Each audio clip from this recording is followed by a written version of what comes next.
নমস্কার। গত ভিডিওতে আমরা জানিয়েছিলাম এই শ্রাবণ মাস ভগবান শিবের কেন এত প্রিয়। আজ আমরা জানব এই শ্রাবণ মাসে বিবাহিত মহিলারা কেন সবুজ চুড়ি এবং সবুজ শাড়ি পরেন। তার আগে অবশ্যই আমাদের চ্যানেলটাকে সাবস্ক্রাইব করে আমাদের সাপোর্ট করুন।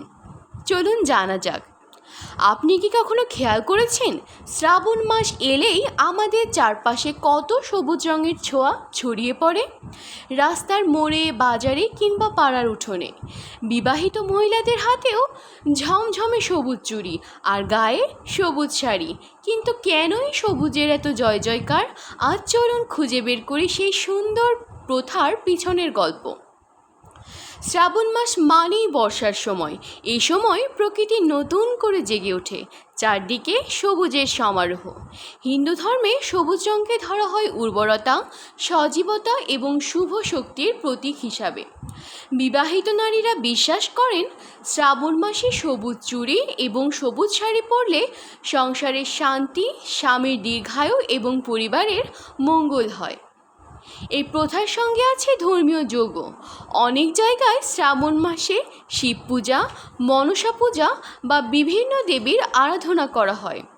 সবুজ রঙকে দেবীর কৃপা লাভের প্রতীকও ধরা হয়, বিশেষ করে মনসা দেবীর পূজায়।